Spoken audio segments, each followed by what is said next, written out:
Hello, here we are at the meeting show in London. I'm sitting here with Tim Ferguson, the man behind Audience, a company that does speaker improvement and all sorts of communication advice for meeting professionals. Tim, I would like to pick your brain on a topic that I think is quite important for getting to better presentations, the speaker brief. What are your major tips in briefing speakers? Yeah, what would you change? It's a unique opportunity for the meeting planner, I think, because the audiovisual support, the content support even, may not have contact with the presenter in the lead up to the event.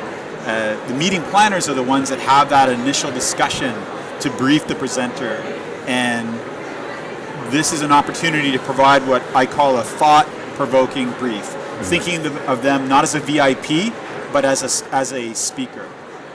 And so some examples. I mean, a typical briefing is logistics oriented. So thought-provoking in a sense that the speaker needs to rethink the way he's doing his presentation. That's right. So many speakers, it's just your event is in the far future. They're annoyed they've been asked to join this TC to be told about it. They already know what they're going to do. They've done it a million times before, and they don't even want to have the discussion. What can you say in that call or in that email even that's going to make them realize, oh, okay, start to visualize themselves on that stage, start to think a little bit more deeply about the environment they'll be in, the kind of experience that the audience is expecting and wanting, so that they will think of customizing and preparing and taking more attention to arrive ready to go onto your stage. What I hear a lot is that speakers just don't have time for that. You know, they're too busy and it's too far away, as you say. So how do you trigger them? How do you get their attention? Well, I think you get their attention first and foremost by setting expectations so that they have a sense of what they're getting themselves into. And this is explaining to them who the audience is, how the audience is going to feel on that day, what the audience's expectations of the presenters are, what the audience is looking for, what would they really love, why are they coming to this conference. The logistics are secondary. The first thing is to get into their mind that the real human experience and the opportunity that they're going to have to make a difference for that audience. Many of those speakers just speak often about their topics. What would make them think different about this upcoming conference now? So I might say, so thank you so much. You're going to be speaking for us. I know you give this talk many times, but I think you'll find this time will be unique. And the reason it will be unique is the situation that our audience is in. So I'm going to just take a minute and paint a picture for you of who you'll be speaking with and what their concerns are right now and why your topic is of importance to them. Can I share some of that with you? Yes. Okay.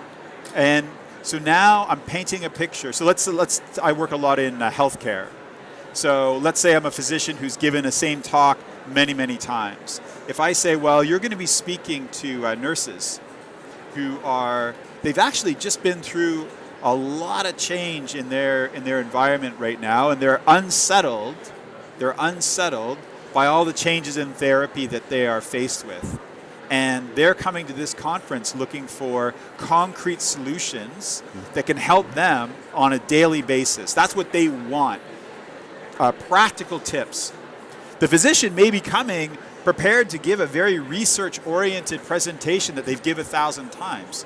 They haven't given that specific presentation before. And if you connect those dots correctly for your speaker, you will give them a heightened sense of responsibility to prepare. So what would you like most presenters to change in their presentation? What is wrong with the current format, so to speak? The objectives are normally information-based.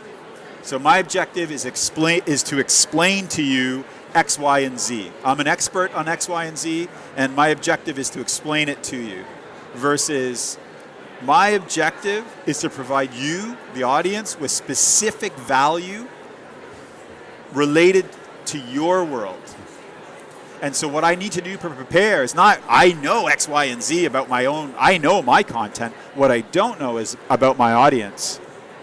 So I want them to spend time thinking deeply, doing some research, doing some preparation, and putting themselves, an exercise in empathy to put themselves inside the shoes of the audience. This is the path to success. And do you think that most meeting planners actually realize or know what the needs of the audience are? Is that not too much into the content of the conference? Often not. And this line saying, hey, that's the content side, that's not our business, that's not the road to success. The road to success is my attendees are my responsibility, from being picked up at the airport, brought to the hotel, give them breakfast, ensure they have a coffee break. That's all your responsibility. But once they go into the meeting room, into the plenary room, your responsibility does not end at that door.